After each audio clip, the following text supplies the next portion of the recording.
Hi, and welcome back to Time to Shine podcast. I'm your host, Christina, and to my right is my co host, Amy. And down below us, we have a very special guest today. We'd like to welcome our special guest, renowned demonologist, psychic medium, paranormal investigator, and the star of the Netflix series 28 Days Haunted, Sean Austin. Thank you so much for coming to our podcast tonight, Sean. How you doing? I'm doing all right. Thank you for having me. Thank you for coming on. Thank you for coming on. No problem. Mm-hmm.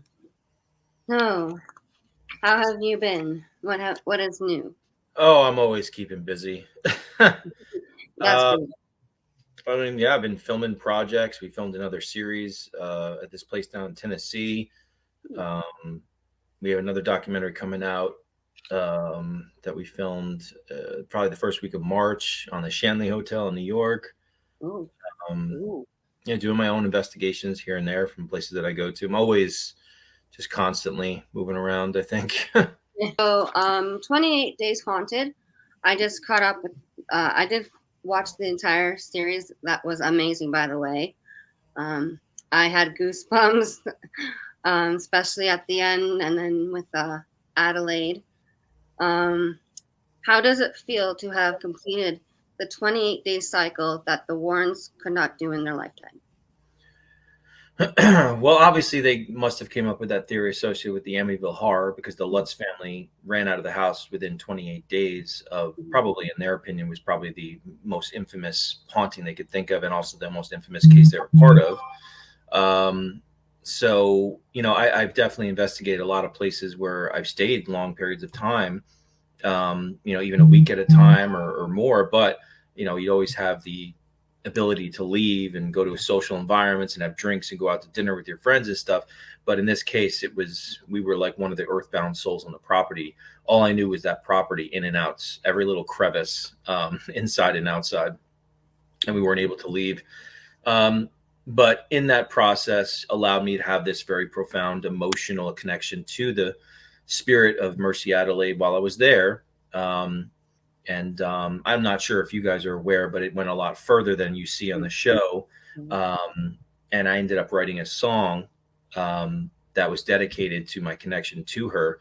And I made a whole mini documentary and a music video about it, which actually she knew about the song. And I have paranormal evidence proving that she knew about the song that I came up with just melody wise and playing the guitar while I was there filming the Netflix show at Captain Grant's. Mm-hmm. We're lucky to experience these spirits, and when we go to these places, and the least we could do is offer some sort of help or a path towards peace. Because if they're still earthbound, it means they haven't let go of the human life they once lived, and there's many diversified reasons why that may be. They're a bad person in life, or they, led to a tragedy where their life was taken from them, or they could be trapped by other negative spirits. Many different things, which I've all encountered. But I think there's a lot of reciprocal potential there when you offer that help and you're genuine about offering that help, and they can see it around your aura that you are a genuine person and willing to try to help them, not just saying that so you can get something on camera and take off and run with that home when they're still stuck with there when you leave. So when you have that subconscious mutual respect, I think they can sense that off you, and they'll be more forthcoming and willing to use their energy to manifest and come forward and do whatever they can to make sure that their message and the energy they use to get that message across is made. Mm-hmm. Has anything ever followed you home after filming or working at a investigation? Oh, absolutely. It's like, yeah, it's as apparent as inhaling, exhaling oxygen, to be honest with you. I mean, having medium abilities and being sensitive, and also because I always offer prayer for spirits all the time, I think those are all factors at play there. Why souls do follow me more than your average person, because I do go the extra mile to really try to help. I'm always trying to help spirits find the light. And I think the word gets around to some of these spirits. It actually just happened. I was at Letchworth Village, which I've been to dozens of times. I wrote about it in my first book, Shadow Chaser. And that place can stick to you. And I prayed for some spirits there, really amazing evidence. And then I felt like some of the patients followed me here. So I was live streaming from my place. And I'm like, there's definitely patients from Letchworth. And I started doing EVPs, and they're like, I need to find a path to go to heaven. And they were basically saying that they, wanted me to help them. And it seems like more followed me here. And yeah, I prayed for them and got validation of the hopes of that happening. And just that's the kind of scenario that can happen in a lot of these cases. Like I said, especially if you're willing to help them, you're going to get a whole plethora of types of spirits that may or may not follow you home. Now, of course, there's good spirits and bad spirits, and that does come with evil spirits that get pissed off for crossing spirits over to and being involved with that scenario. That's another reoccurring theme in my journey in the paranormal too. Pissing off evil spirits from taking souls from them, which has been, kind of the scene when it comes to some of the documentaries I've done, like Malefice, and even one of the most recent ones, Demon Castle, which actually unexpectedly as well, led me to the Delphi murders case, the location where the two girls were perished, taken from this planet, tragically, from this whole crazy thing that happened with the castle and this evil that was invited in. That seems like it's just part of my journey again. My calling seems to be that thing of these types of situations and paranormal experiences that are drawn to me, of that sort. Wow. My next question, I saw that you did a show with Ralph Sarchi. Yes, that was the first TV series I was a part of. It was called The Demon Files. I was investigating the paranormal, and I was doing podcasts, and then someone told me I had a calling when it comes to demonology. I didn't even know what they meant. And then I ended up being a co-host of a podcast. And then that led me to looking for guests. And that's how I met Ralph. And Ralph, after I talked to him on the phone, he invited me on to come on some cases with him. And that's pretty much how that began. And then we ended up filming that show. And that was kind of like the beginning of the TV type stuff. I never thought that I would be a part of any TV stuff. I just was so interested. I was so passionate about reading about everything and learning, because once I knew it was real, I just wanted to absorb and experience everything I could and attain that knowledge from every experience. And, I love the guy. I've known him for so many years. He's very honorable in what the work he's done, and made a name for himself and the people that he's helped. And he was around the pioneering days, around some of the most infamous pioneers, the Warrens and Malachi Martin and Bishop McKenna. I obviously, Ralph's in a pretty extreme personality, but that's just part of who he is. The first time I was on the show with him, I was like, oh no, I felt like I was like in a class of like a strict teacher, and I didn't want to mess up or anything like that. And obviously he comes from the background of being a police sergeant and stuff like that. And I remember the first case that we went on, I really felt like we were going into a house, like a, bunch of police officers.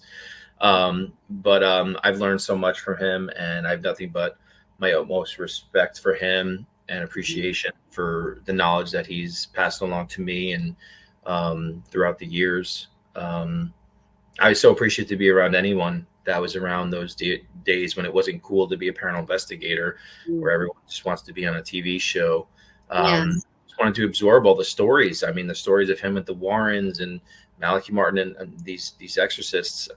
Just listening to all this stuff, I was just so humbled and just soaking it up, because it was my passion. This was something that was gravitating towards something I was just becoming more and more interested in and passionate about in that process. So everything happens for a reason. And again, here I am. Now, I know for people like us with our abilities of being connected to the spirit world, how have you ever came across with people who are skeptical of what you do, and how did you deal with it, or how do you deal with it? There's always going to be people that are skeptical. I think most importantly to note is that these days is that unfortunately there are a lot of people that consistently fake stuff, especially a lot of people on YouTube. I mean, I have a YouTube channel and stuff like that, but seems like there was a lot of people that were really, their niche was really more urbex and urban exploring, but then they found out that there's a real niche in the paranormal sector. And next, all these people converted to paranormal investigators, quote unquote. And now all these people were, throwing in, they just want to make money, but it makes a bad name for a lot of us who actually care about what we're doing, we're passionate about. We know how patient you have to be on an investigation, sit there for 8 hours a night. It might get one little tiny movement or an EVP or whatever it is. But again, these days, is that I tell skeptics is that it's about firsthand experience. If you witness something that you have no rational explanation for, that's why we call it the unexplained. And those types of experiences is why people like myself have got interested in this stuff, because we know that there's something to this. It's not just us, oh, it could have been the wind, because a lot of these skeptics are like, defense lawyers for rationalities. They're going to find some sort of answer that it could have been. But if you're not there, then you can't prove it either way. But there's certain circumstances that side of the fence is probably not understanding. And I think the problem of the level of skepticism in some people is that they're condescending. I don't care if you don't believe in ghosts, but don't sit there and look down upon me as if I'm not mentally all there, or if I'm dumb. We can agree to disagree, but let's be open. But there's always going to be people like that. Oh, yeah. I just try to focus on what I'm doing. I just want to be able to leave an impact behind when I'm done, when I'm not able to do this anymore, and know that I did something that would leave some sort of mark in a positive fashion, like my predecessors, like Ralph and the Warrens and, people of that nature. That's what I focus on. I try to stay away from the noise, and there's a lot of drama in the paranormal field too. I try to just totally stay away, or avoid that as any way possible, and again just focus on the work at hand, the stuff that I know that I can control, I can be a part of, and just continue that journey. Well, no, I have a kind of like a two-part question. Were you born with your ability, or did it develop through your life? If you were born with it, how did it affect your childhood growing up? Well, I didn't know I had ability until the first year of investigating the paranormal. I believe it was dormant within me the entire time. Now, there were circumstances and things that did happen when I started to investigate the paranormal, when I was writing my first book, when I did start having spiritual awakening after starting to investigate places. I thought to myself, were there any sort of like omens or signs when I was young? And there were. I mean, like, I remember when I was a young kid, maybe 7 years old or something, running back home from our place out in Long Island. All this tall, dead grass in between the houses, trying to get back there. And I saw something in my peripheral vision, and it was a book, and it was a satanic book, and it was burnt on the outer edges. And I just had a creepy feeling and threw it down and ran home crying to my mother. Or like when I was 3 years old, my mom would tell me that I would sit in the bathtub and tell her that I remembered being in her womb, and I would talk about being in space and things of that. So there were some like weird things that kind of like stuck out to me once I really started to do backstrokes in the weird world of the paranormal. Or say, for instance, 3 years before I got involved in the paranormal, I was living in a house with roommates in New York, and a girlfriend of mine came over to hang out. And she never told me this story till 3 years later, when she started seeing me post things on the paranormal, because she thought I would have thought she was crazy. But she actually told me that one night she pulled up to my house and saw this dark hooded figure in front of her car looking into my window, and looked at her, and then it disappeared. And she said it was the most terrifying thing that she ever saw. Now, looking back at that, I kind of feel like these dark things were kind of watching me from the outskirts before I started to dance in the spiritual rules of engagement, where these things can have more permission to engage me. Here's a quick question. How did you know you wanted to pursue this as a career? I didn't, that wasn't my plan at all.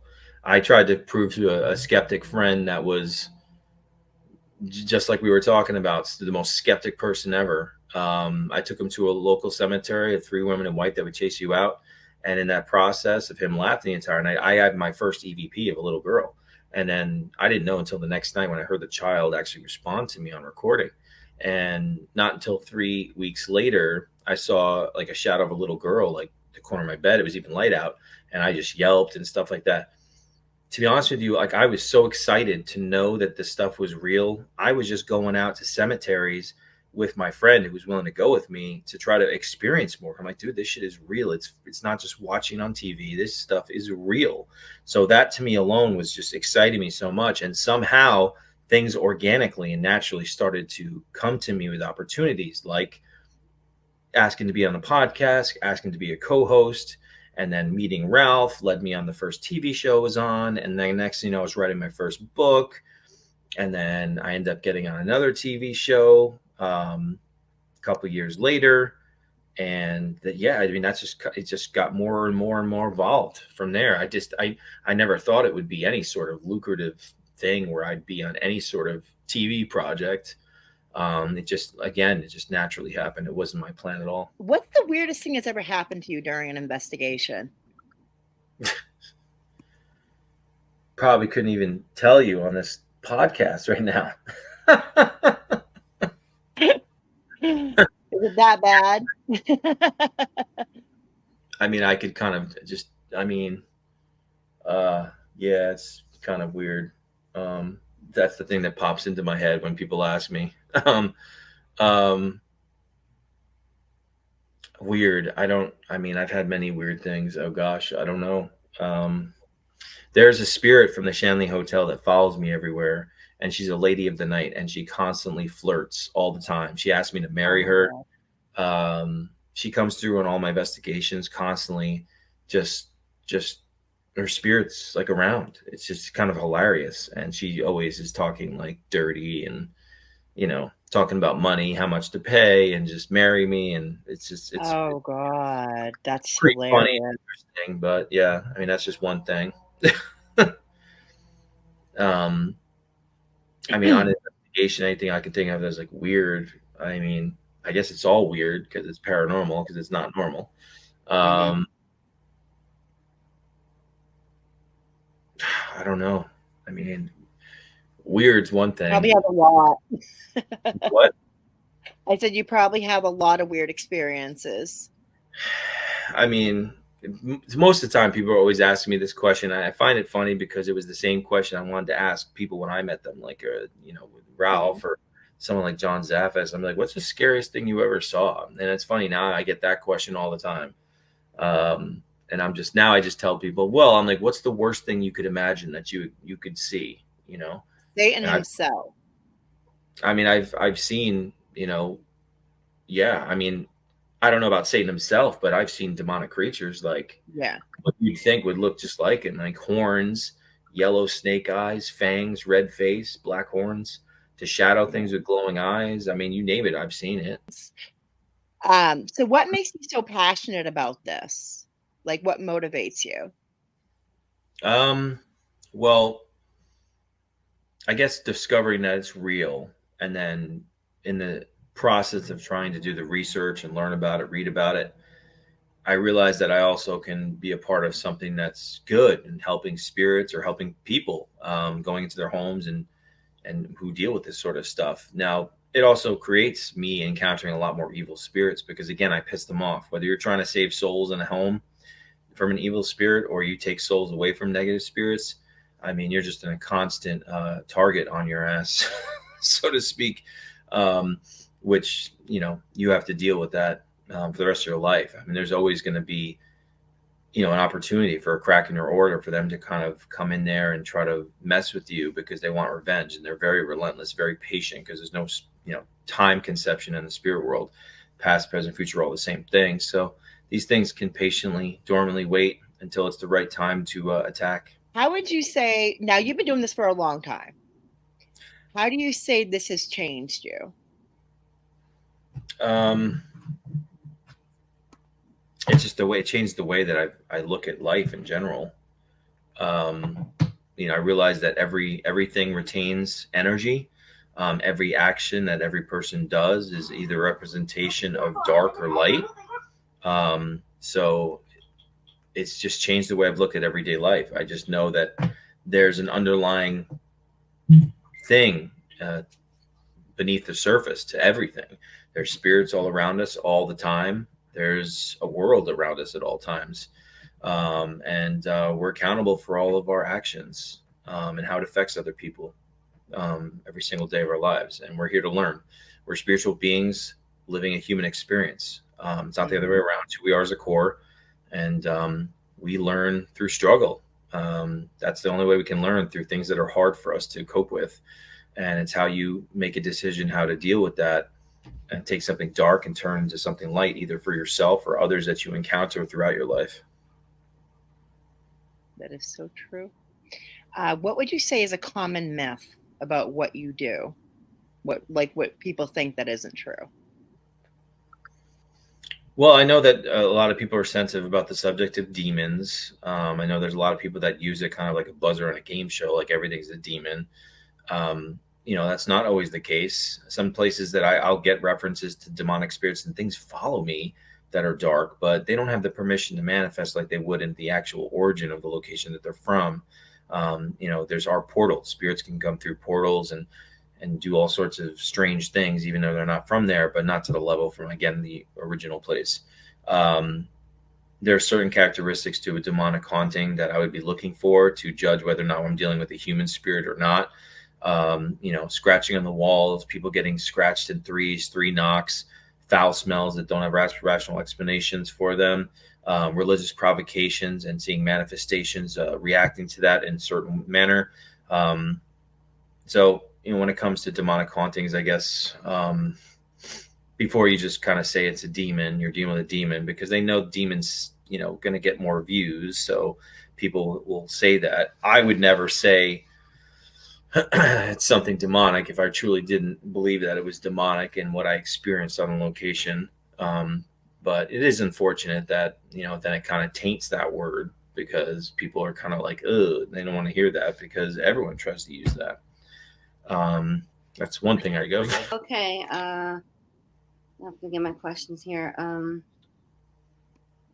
So you were talking about, before I left, you were talking about how you were telling your mom about like how you saw yourself in space and stuff. Yeah, I saw her in the womb and I saw myself in space. Yeah, there were omens that led up to me being involved in the paranormal, that I realized when I was writing my book that there were signs. Mm-hmm. Do you ever get anything in your dreams? Oh yeah, I have dreams all the time. Mm-hmm. Me too. I've had a bunch of outer body experiences. It's called astral projection. Mm-hmm. I wrote a whole chapter about it in my first book.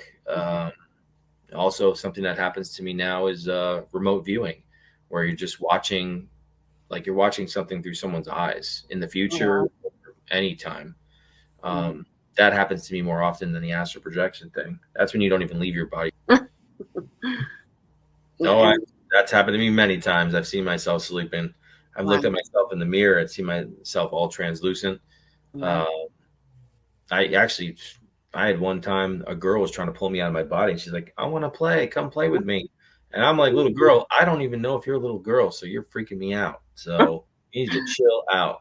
I've had tug of wars. Like I felt like spirits were trying to pull me both ways out of my body. Like, just, yeah. One of the crazier ones I ever had was, all of a sudden I was out of my body and I was back in time, and I saw my younger self in church next to my my dad, and I had really blonde hair, like a mushroom haircut. I could hear the church music. It was so vivid, and I was floating towards my younger self, and like, I don't know, 8 to 10 years old. And all of a sudden we locked eyes. And then all of a sudden I heard this echoing voice saying, Sean, you're going back too far. You need to come back. And then I felt my soul get sucked back into my body and woke up, and I was humming the church music. Oh, wow.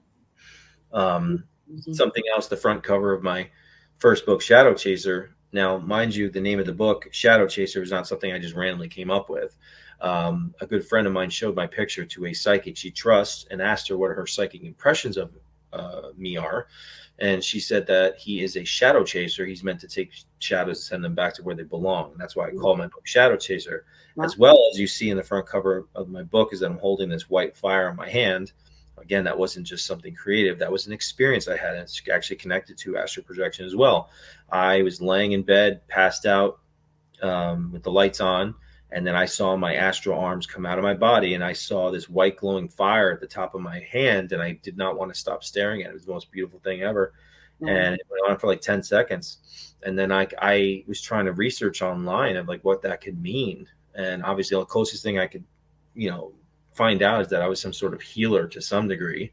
So, but again, that was an experience that I had, which is incorporated into why the front cover of the book and the name of it is as such. Well, I've learned how to differentiate between like dreams that are just a bunch of mumbo jumbo, but then like know that something is a little bit more genuine in nature when it comes to spiritually speaking. You know that there's something legitimate happening, and you can feel it, that the experience there's that there's a message there, and I definitely know the difference throughout the years between the two, and especially astral projection. I mean, you can do anything you want. You control wherever you go just by your mind. And that's all like a lucid. Yeah, astral projection stuff is just endlessly fascinating. I read a whole book about a guy and his experiences when it was happening to me a lot, and I truly believe a lot of what the guy was saying. So resonated. Your soul's attached to your physical body by something called the silver cord, and again, you move by your mind. There's an elasticity between your silver cord and your physical body. So if you do want to attain the experience, you got to get away from your body. Otherwise, it's going to pull you right back. Anything fear-based would also put you right back in your body. But there's really amazing stuff that you can experience when that happens. And I've had some pretty wild stuff happen when it does. Do you have any advice? What advice can you give the listeners who could be going through what we went through when learning about our ability, like sleep paralysis? How can they overcome that? And well, sleep paralysis is also connected to astral projection in many ways. So my opinion about sleep paralysis is that your soul's shaking within your body. So when your soul is almost coming out of your body, your physical body will actually paralyze, and your exit point is going to be one of your chakra points. And there's like a buzzing that'll go on as you leave. Now, this can happen naturally out of nowhere, or there can be a spirit or negative spirit that's actually inducing this experience. And that's why I ask people who experience sleep paralysis for those specific experiences, did you visually have a vision of something in your room? Was there a shadow over you? Did you see a shadow in your room when this is taking place? Because if you just feel the sleep paralysis, then I would say that there's a good chance it may just randomly be naturally happening to you, where you're just feeling, because it's very easy to assume that something's on top of you, because that's what it feels like, because you can't move. You can only think, you can't scream. So it can feel like it's the old hag syndrome, as some people would say, something's on top of you, but that can happen. But that's why I would look for a little bit more clues before I would assume that it's one or the other. Oh, yes. There was another one. People who do Ouija boards.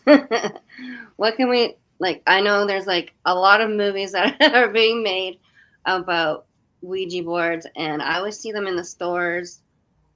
People do use them, but what can we tell?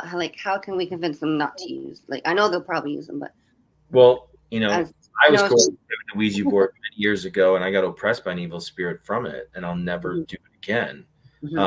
Through the books that I've read on demonology, that 95% of demonic hauntings start with a Ouija board.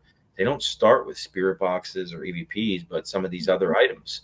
I've even seen some cases of people getting possessed even from using dowsing rods. Wow. Now, so here we go. So number one is that it doesn't matter. It's not the actual Ouija board that they buy from Milton Bradley. You can actually just go get a paper towel and write numbers and letters on it, and get a glass pint and put your fingers on it. And what you're actually doing is using your intent. Intent is a very profound element in the paranormal, and you're energizing an inanimate object with the intent to open up a doorway and communicate with whatever wants to communicate with you. But in my opinion, even though I know people that use that, I have friends that use that, and that's all on them. I would never advise to use this stuff. But you're connecting with an inanimate object, and you're asking the spirit to move with you. So to me, that's inadvertent channeling. And when you're channeling a spirit, could lead towards, something that could be a lot more of a dangerous situation that you ask for. Now, mind you, it doesn't have to happen that night that you did it. It doesn't have to happen tomorrow, next month, or next year. It can literally happen years from now, where that invitation was open, where these dark entities don't want you to realize that it has an invitation. It doesn't want to be exposed out into the environment unless it's forced to do what it's supposed to do. I've seen this on cases and of that nature. So, we have our free will. We take risks. I take risks investigating the paranormal. There's no guarantee of anything. Things follow me home. I have really creepy things follow me home. I can tell you a creepy thing that just happened to me the other night, actually, and I still think it's from this haunted castle that I did an exorcism ritual on. It's pissed off because I forced it out. And I'll just tell you something really creepy. So I came back. I was partying for my birthday with my friends. We got a house over a week ago, and it was Super Bowl Sunday. Came home, was absolutely exhausted, and I woke up on the couch right here at like 3:30 in the morning or 4, and I just went to the bed to pass out, and I was hearing a spirit say to me, "Demon, demon," and I was probably like muttering prayers, but I was so tired. I think I was probably mid prayer, and I was already out. And next thing you know, I had this vivid vision. I was in the house that I grew up in, and all the rooms were dark, and I was hearing this whimpering going on, and I was like trying to figure out where the whimpering was coming from. But like I had said to you before, I know when it's not just a dream. And I just had this feeling, and I'm like, okay, something's giving me this dream. And I yelled out, whoever you are, I am not scared of you. And right after that, it is if someone was right up on my ear to the left of my bed with their mouth right on my ear, I heard, "I'm not either." And like I woke up and had the chills. I'm like, great. So I had to throw the holy water around at 6:00, get out of here. But, just to give you one little instance of stuff that could just happen out of nowhere, but again, I'm accustomed to so much. But, we use our free will to do some of these things in the paranormal. And, sometimes you got to learn the hard way. And, you can put yourself in a dangerous situation that could go on for a long period of time, or ultimately you'd want to harm yourself or others because of the amplification ability that these things can do to any human emotion that we have that are negative: depression, anger, sadness. And that's the most dangerous element of the paranormal, is how they can actually influence you subconsciously, to influence your thoughts, to make you think that they are your thoughts and your emotions when they are not. They're just egging it on, kind of like dark cheerleaders. Probably where the whole thing came back from the years ago when they had the devil and the angel on the shoulders. I mean, this is real stuff. I mean, I have experienced it time and time again, where these things will even still make attempts on me. I'm like, I know immediately, and I'm just like, in the name of Jesus Christ, like, back off. Like, they will try to break you down. And that would be the oppression stage. That's the psychological breakdown of the victim. If they can accomplish that, then that cycle can continue to the next stage. So when you do things like, the Ouija board and things of that nature, then you're taking that risk. I mean, if you decide to take that risk, that's on you. You could play the Ouija board one time or 100 times, but there might be that one time you do it where it may be the biggest mistake that you will regret for a very long time. So that's what I would say about that. My mom used to throw the Ouija board out all the time with us too. And actually, I wrote about this story in my book. Is that one time my mom was away with my dad, and then my sister still brought the Ouija board over with her friends, and I was in the room and I didn't play with it. But my sister played with it, and the Ouija board said that 2 of your close friends are going to die. Oh, my. The next year, and then her best friend died in a car crash at 16 years old, and then her prom date hung himself. Oh, my God. So obviously whatever that was communicating with my sister was not something good, because it was telling her only horrific things that were going to happen. That's horrible. Yeah. Stay away from the Ouija boards, people. I second that. I have another question. I remember we have talked for a little bit over a year or so, I think. We met on Twitter. Okay. I remember you said you went to the Haunted Museum in Las Vegas. I did. Vegas? Yes, I went there about almost a year ago. I had a few experiences there. Are you able to share any experiences that you had while there? I mean, yeah. Well, I was having dreams about that place leading up to going. I did quite a few dreams. One of them was really disturbing. That I think there was one that Zach was um, in my dream, and then he's like, "Welcome," and then this black mist came out of the wall, and then it was coming towards me, and then there was another one where all these like spiritual figures were everywhere, and I was inside the museum, and this like shadow figure kind of just swoops up right in front of me, and he's just like, "I want to take my life, I want to take my life," and then all of a sudden just goes, takes a gun and shoots it off, and then starts laughing, and then just literally does this guttural growl, and then scurries off. It was totally mocking. That was just totally evil. Something was actually warning me about the dark energy that it was around Zach at the time. And another one was I had a vision of my dog that actually passed away running around the museum with Zach's dog, which I thought was really weird. Start with this. What is the funniest thing that has ever happened to you that was not made on television, that they had to cut out but you couldn't put on television? Funniest thing? Yeah. Gosh. Funniest thing. I don't know. Funny? That's a tough one to me to about something like that. That funny thing that didn't happen on TV.